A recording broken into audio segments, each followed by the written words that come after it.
tell you how much I appreciate your being a part of this. And then I'm going to hand things over to whomever would like to speak. Please introduce yourself, since everyone knows who I am. My infamy precedes me, obviously. And we'll just kind of fly by the seat of our pants. Cheryl would appreciate that. So any volunteers from the Rogues Gallery who'd like to start?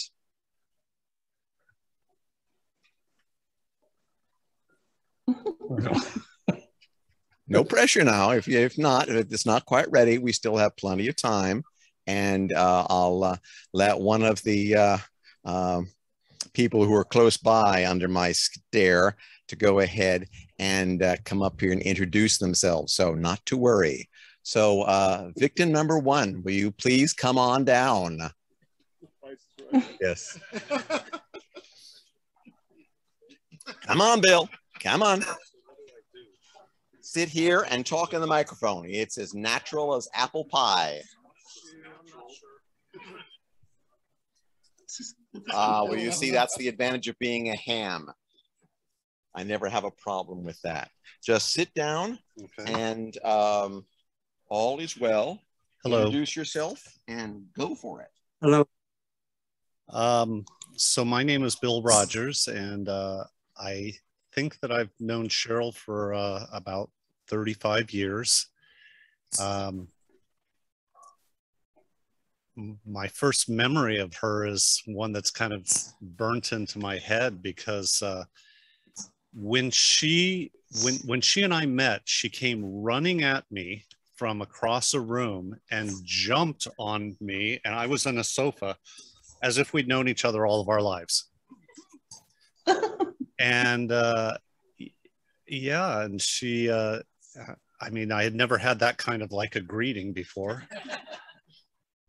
And maybe we did know each other before, who knows? But we stayed friends all these years, and there would be times where, you know, there would be big periods of times where we wouldn't see each other, but we would always reconnect right in the, as if nothing had happened. And luckily, you know, towards the end of her life, that was a big part of that reconnecting. And we did get to spend some good quality time together. I had shared with some of the other people at the ash scattering, you know, just some of the things that, you know, to me, she just brought such joy always, and gave it to people too, that joy. When we talked about the hugs, if anybody ever got a hug from Cheryl, it wasn't for her at all. It was for you. Do you remember how she would run her hands up the back of your spine? And she says, I'm raising your energy. I'm giving you something. And that I'll always remember. You know, I'll just remember the little joys that she had in everything. So yeah, she's a very special person to me, as I'm sure she is to all of you. Okay. I don't know that I can say much more right now. If more occurs to you, we have an available mic, so not to worry. Thank you. Thank you for all being a part of this. Is Mark in there? Lower left. Lower left. Mark and Reba. Even lower right. Mark, right. Do you remember me? I was in the Long Beach crew. Yeah, we kind of, Becky and I are sitting there figuring out who you, if we had met you. So, I was part of, I'm pretty sure. Alicia Dose and that crowd. Oh yeah, Alicia. Yeah, that's where I met Cheryl, was through Alicia. So right, if I remember right. Me too. A while ago. I think I remember you lived in Belmont Heights or on Loma back then. I lived on Loma in my duplex. Yeah. Yeah. And then we moved over to Prospect over by in a really tall, skinny house. How about that? Yeah. Well, goodbye, everybody. Kind of a modern Victorian thing. Thank you. Thank you. Someone else? I don't remember. Which one? What strikes you at the moment? Yeah. He might have been. Might have. I don't know. Anyway.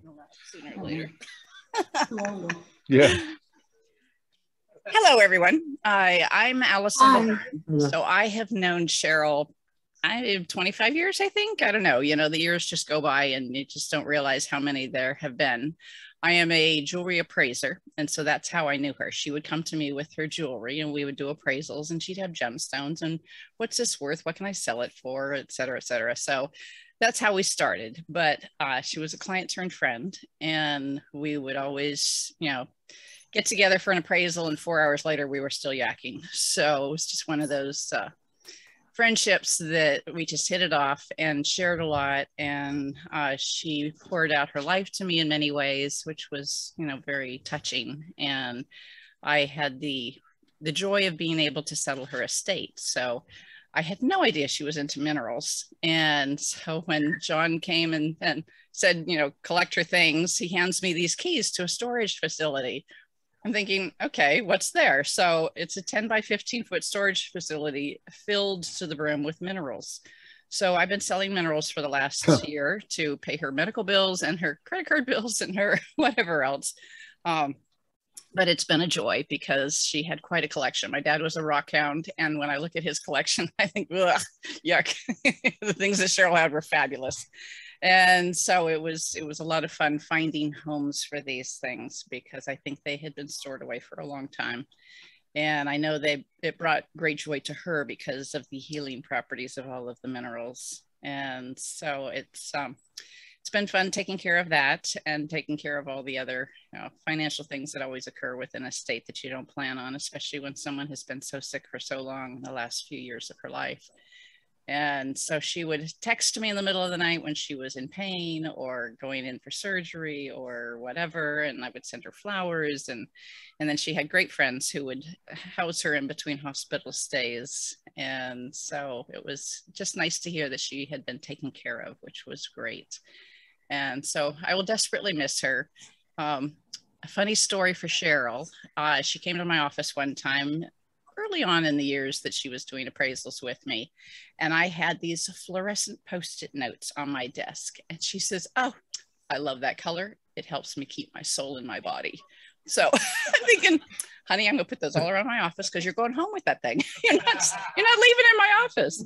But she was just a kick and always a funny story. And, you know, just hearing about her life and the 1,000 things she did. She went to medical school in Australia and then came here and she coached people and she was into gems and she was into minerals and she was just traveled the world and just knew so much. And it was just a lot of fun being her friend and traveling through life with her. So anyway, we will miss her greatly and her little, you know, cheers at the end whenever she left. So she always had an upbeat attitude, which was fabulous and always found the good in everybody. So she will be greatly missed. So thank you.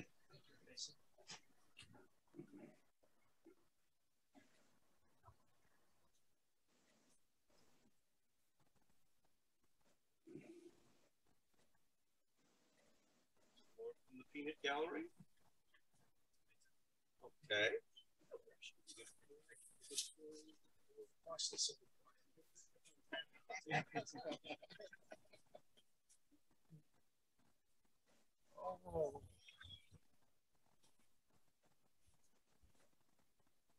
I would do my best not to cry. I met Cheryl 20 years ago. I was one of her students. She was my coach, helped me through a lot of stuff when I was just a little guy in my early 20s. And the last few months of her life, she was down in my house a lot, taking her to Tijuana for treatments and up to LA. But really funny story.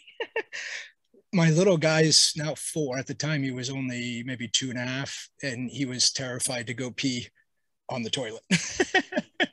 And so she ordered from Australia some device that changed the toilet bowl all these different colors. And And she's like, he will love it. Well, needless to say, it showed up after Cheryl returned back and never came back to my home and had made her way back up to San Francisco. It was delayed 2 or 3 months in getting shipped to my house. So it was a beautiful surprise that showed up at my house one day. And then he pees in the toilet. But did it work? It worked. Yeah, so it was, so she helped me through a lot, but she had the best wit. And I don't know about you guys, but she pressure tested me on a lot of stuff in life. Always keeping it real for me. So anyways. Introduce yourself. Oh, and I'm Brian. We live down in San Diego. We flew up yesterday to come for this little ceremony. So thank you, John. John has done an amazing job. The photos, the ceremony. I'm blessed that you've taken this and given us this gift. So thank you.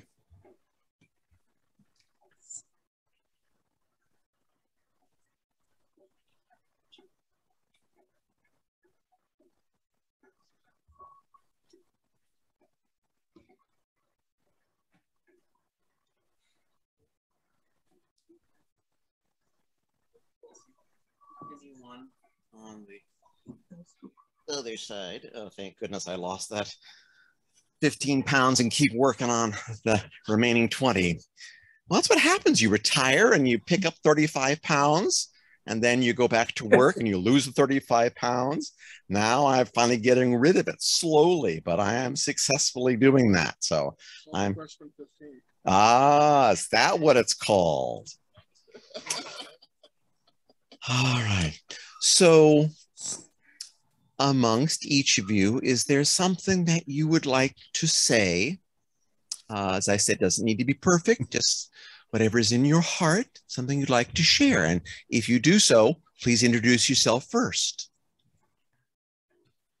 Well, John? Yes, Lon, Oh, go ahead. Okay. Go ahead. My thing to say about her is brief because she was briefly in my life, and it was at the church I met her, and she always sat by me, and she was always friendly, and I thought, what a lovely lady she is. And then she came to our house once or twice, I don't remember, and then disappeared, and I don't know exactly where she went, but she was always friendly, always kind of bewitching, always full of interesting little tidbits about where she had been, what she had done. And then I just lost track of her and she went out. And I was sorry to leave her, have her go out of my life because I thought she was a great lady. And it was just all too brief. So that's all I can say. And she brightened up our church for a while. And I can't say it was very long. It was like 2 months or something like that, and then she was gone. But actually a little longer than that. She just happened to be in between treatments and when she could come on Sundays, because at some point she was still working, even though her health was not the best. But she, to make ends meet, she was cleaning medical offices and doing manual labor, to be perfectly honest. And so she didn't always have Sundays off. Lon, why don't you introduce yourself and your relationship to the church? Lon, and I'm the minister of music there. So does that say what it is? Okay, I play music on Sunday. Yeah, all right, very good. So sorry, I mean, it was wonderful to know her, and it was like she got snatched away just by life, you know, and I'm really sorry that she wasn't around more. So it just like, oh yeah, Cheryl, what a sweet person, and then gone. So, and she knew my wife a little bit, and I don't know. My wife has to talk about that herself. Mm-hmm. Yeah. Well, one thing you can think about, Lon, it may seem trite, but I think it's always true. It's a quote out of Harry Potter, that the people you really love are never lost to you. They're always right here. So I love that. That's great. That's great, is, I think, applicable at the moment. Thank you very much. You're most welcome. Mark, Reba, is there something that speaks to you at the moment, however brief, however long, that you'd like to share? I'd like to share when we spent time with Cheryl. We spent pretty much valuable time. I mean, we had so much fun. She was always laughing, tons of energy.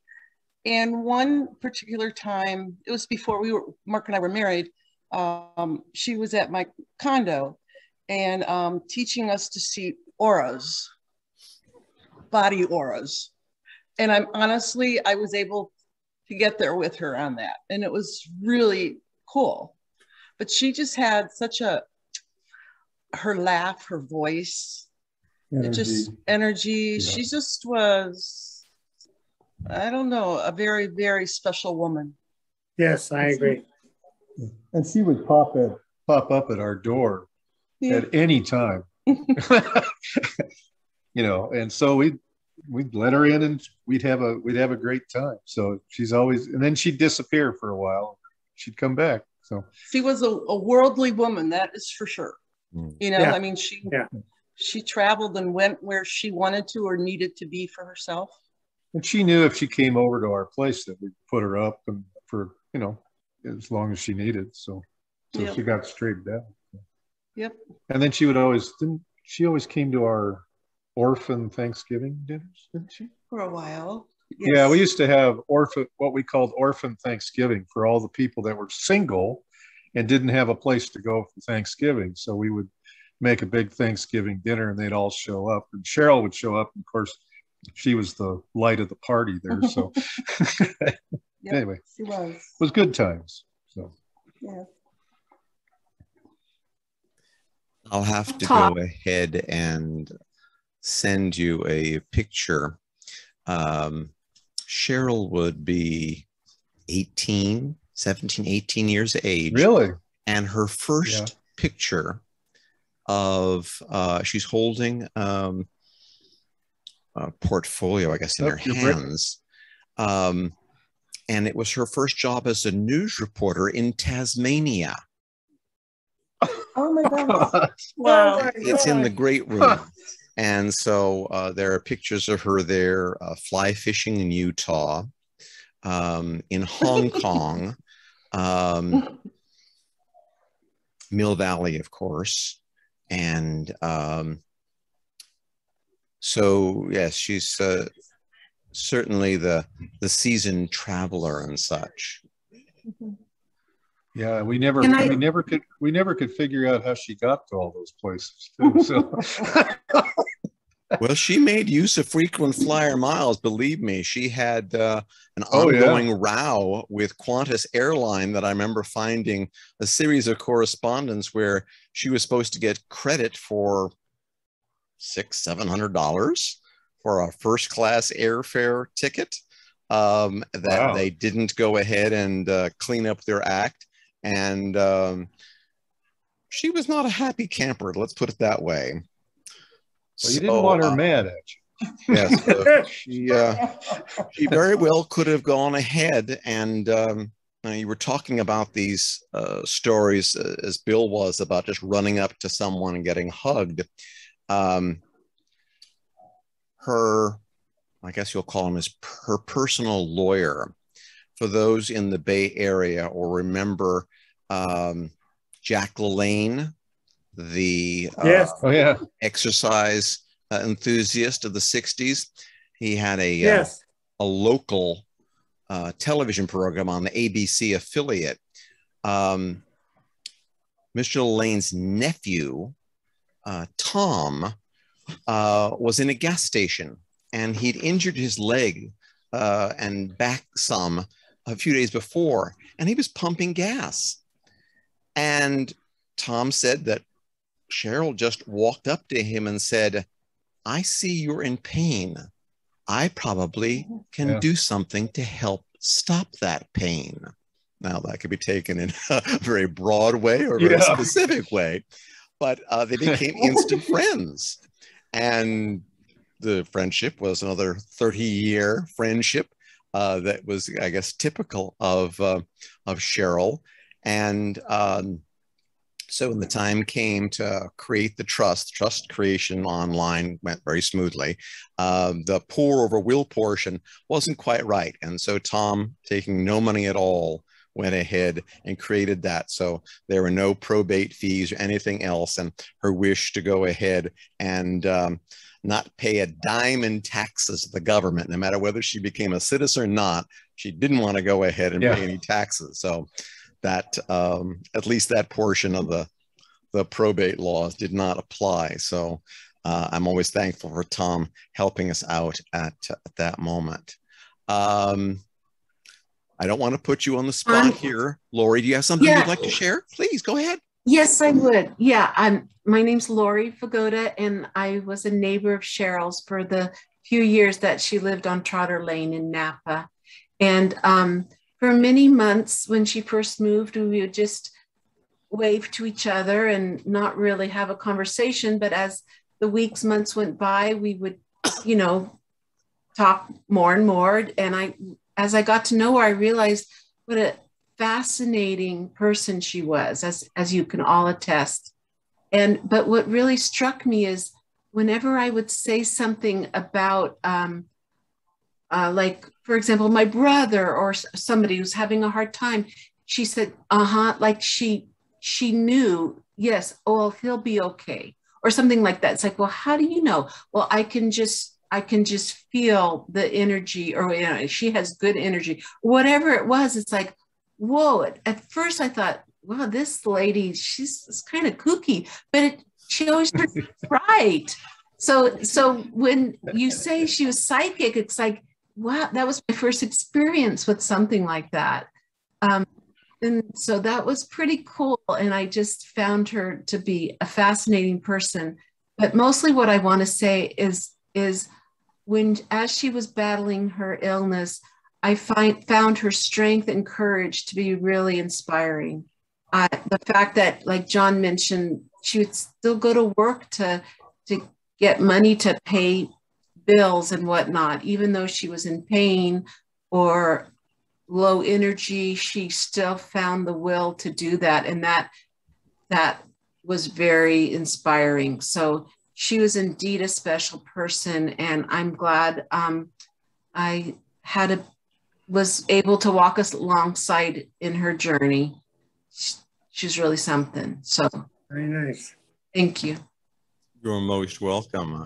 We're, although that's a private aircraft, we're a good stone's throw from Travis Air Force Base. So sometimes there are C-150 transports and other large military aircraft coming in and out of the base, and they're noticeable. I suppose that's in some ways better than when I was living in Napa. And one Sunday morning after I'd moved into a house of a friend, I hear this shh, shh. I just about jumped out of bed. What I'd forgotten about, of course, was I was living in wine country, and along with wine country living came hot air balloons. And they had drifted down from the Yountville Vets Home launch point there at the winery right next door, Domaine Chandon, down, and we're heading toward a local grade school that had a nice large tarmac in which to land, and then the chase truck would switch the people. But if it's right over the top of you, like 50, 80 feet above you, those burners make a lot of noise. It sounds like a dragon, actually. Yeah. It is. That's a part of my wine country experience, I'll tell you that. Well, amongst the things that I've always liked, and I found this poem online, and the young man's name, it was just his attribution is Kevin F. And the name of this poem is Where Do They Go To? Where do they go to? The people who leave. Are they around us in the cool evening breeze? Do they still hear us and watch us each day?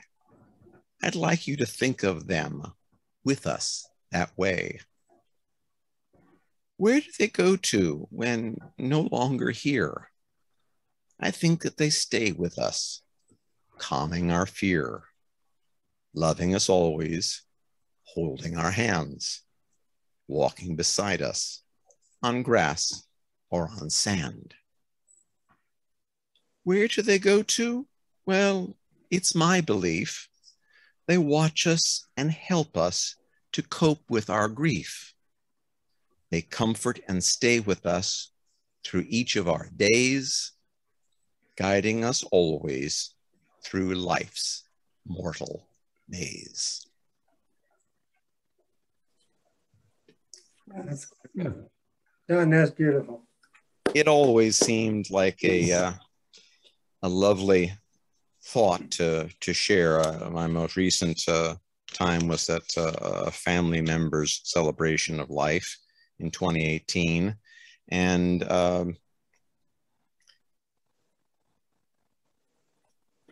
this is the section really called Closing Thoughts. And it's whatever seems to strike you, or if a moment of silence would be desired. Celebrations of life are not only to go ahead and share the stories, to have the laughter, and sometimes share the tears, but it is for those who carry on. And so it's for all of you to go ahead and work toward the healing and the closure that is a part of that grief process. So if there are things that you'd like to say or a moment of silence, I'm going to resist the temptation to fill the silence and just let the moment and the silence be.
Very disturbing the way their heads disappear.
every Sunday, we have 5 minutes of silence for meditation. This is probably the closest that comes to that aspect of the experience we have on Sundays. If you connected with spirit in some way, I'm very happy for you. It may be that you do so while sipping a cup of coffee, looking out your front porch, or in the quiet of a meditative space in your home. And as you do so in the future, I know that Cheryl will be in your thoughts, and know that she is home where she wanted to be, and she wanted to think about all of you coming together to be healed in ways that she would want to help you heal. So I thank you all very, very much. And while you'll not be able to enjoy the homemade sangria recipe I made last night, or the wine, or the food, you know, the fruit and the shrimp, which some of us have been indulging in completely, but there's plenty to share, so no problem there. So I'm going to bid you all a wonderful weekend, a loving hug virtually, and do not be a stranger. I shall try not to be either, for those of you that I don't see as often, but be well, be safe, and know that you are loved. And as Cheryl would say, cheerio. Thank you. Thank you very lovely. much. It was lovely. I'm glad Thanks, you liked John. it. All right. Take care. Thank you. Bye-bye. Bye.